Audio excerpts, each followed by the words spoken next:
At the same time ಇವತ್ತು ರೈತರಿಗೆ ಬಹಳ ಅನ್ಯಾಯ ಆಗ್ತಾ ಇದೆ ನೈಸ್ ರೋಡ್ನಿಂದ ಅಂತ ಬಹಳ ದೊಡ್ಡ ಸದ್ದು ಕೇಳ್ತಾ ಇದೆ.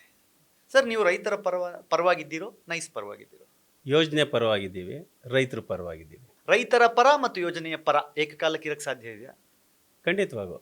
ಹೇಗೆ? ಯಾಕೆಂದರೆ ಯೋಜನೆ ಬೇಕಾಗಿತ್ತು.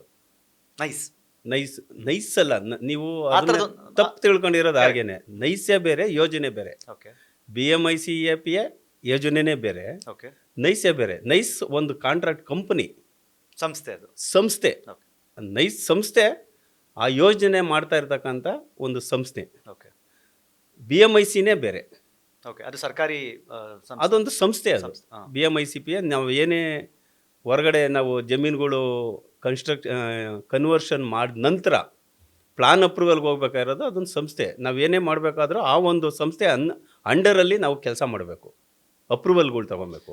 ಆದರೆ ಅದನ್ನು ಅಪ್ರೂವಲ್ ತಗೊಳ್ಳಕ್ಕಿರುವಂತಹ ಏಕೈಕ ಸಂಸ್ಥೆ BMIC BMIC ಇದೆ, BMICP BMICP.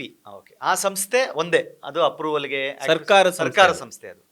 ಆದರೆ ಅದು ನಂದಿ ಅಲ್ದಿದ್ರೆ ಇನ್ನೊಬ್ರು ಮಾಡ್ತಿದ್ರು, ಇನ್ನೊಬ್ರು ಅಲ್ದಿದ್ರೆ ಮತ್ತೊಬ್ರು ಮಾಡ್ತಿದ್ರು ಅಂತ ಹೇಳಿ. ನೈಸ್ ಸಂಸ್ಥೆ ಈ ಒಂದು ಯೋಜನೆಯನ್ನ ಕಾಂಟ್ರಾಕ್ಟು ಮತ್ತು ಆ ಒಂದು ಸಂಸ್ಥೆನ ಡೆವಲಪ್ಮೆಂಟ್ ಮಾಡೋಕ್ಕೆ ಮಾಡ್ತಾ ಇರ್ತಕ್ಕಂಥ ಒಂದು ಕಾಂಟ್ರಾಕ್ಟ್ ಸಂಸ್ಥೆ ಅದು.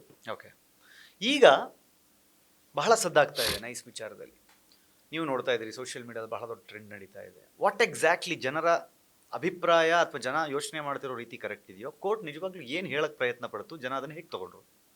ನೋಡಿ, ಈಗಾಗಲೇ ಏನೋ ಒಂದು 150 ಕೇಸ್ಗಳಾಗಿರ್ಬೋದು. 150 ಕೇಸೂ ಇವತ್ತು ನೈಸ್ ಕಂಪ್ನಿ ಪರ ಆಗಿದೆ, ನೈಸ್ ಕಂಪ್ನಿ ಪರ ಆಗಿದೆ ಇಲ್ಲಿಯ ತನಕ. ಇದು ಒಂದು ಕೇಸು ನೈಸ್ ಕಂಪ್ನಿ ವಿರುದ್ಧವಾಗಿದೆ. ಇದೊಂದೇ ಕೇಸ್ ಆಗಿರೋದು. ಓಕೆ, ಏಕೆಂದರೆ 100 ಜನ ಹಾಕಿದ್ದಾರೆ ಕೇಸ್ಗಳು ಅವ್ರ ಮೇಲೆ, ಯೋಜನೆ ಮೇಲೆ ಹಾಕಿಲ್ಲ, ಕೇಸ್ ಕಂಪ್ನಿ ಮೇಲೆ ಹಾಕಿದ್ದಾರೆ. ಇಲ್ಲಿ ನಾವು ತಿಳ್ಕೊಬೇಕಾಗಿರೋದು, ನೈಸ್ ಕಂಪ್ನಿಗೆ ನಾವು ಸರ್ಕಾರದಿಂದ ಅನುಮತಿ ಕೊಟ್ಟವಲ್ಲ, ಈ ಯೋಜನೆ ಮಾಡೋಕ್ಕೆ ಅನುಮತಿ ಕೊಟ್ಟವಂತ, ಆ ಕೊಟ್ಟಂಥ ಸಂದರ್ಭದಲ್ಲಿ ಸರಿಯಾದ ರೀತಿಲಿ ಅಗ್ರಿಮೆಂಟ್ ಮಾಡ್ಕೊಂಡು, ಸರಿಯಾದ ರೀತಿಲಿ ಆ ಕಂಪ್ನಿಗೆ ಕಡಿವಾಣ ಹಾಕ್ಕೊಂಡು, ಆ ಸರಿಯಾದ ರೀತಿಲಿ ಅವ್ರಿಗೆ ಯಾವ ರೀತಿ ನಾವು ಕೆಲಸ ಮಾಡಬೇಕು ಅಂತ ನಾವು ಸರ್ಕಾರ ತೀರ್ಮಾನ ಮಾಡಿ ಅಗ್ರಿಮೆಂಟ್ ಮಾಡಿದರೆ ಇಷ್ಟೊತ್ತವರೆಗೂ ರೈತರಿಗೂ ಅನ್ಯಾಯ ಆಗ್ತಿರ್ಲಿಲ್ಲ, ಸಾರ್ವಜನಿಕರಿಗೂ ಅನ್ಯಾಯ ಆಗ್ತಿರ್ಲಿಲ್ಲ, ನೈಸ್ ಕಂಪ್ನಿಗೂ ಅನ್ಯಾಯ ಆಗ್ತಿರ್ಲಿಲ್ಲ.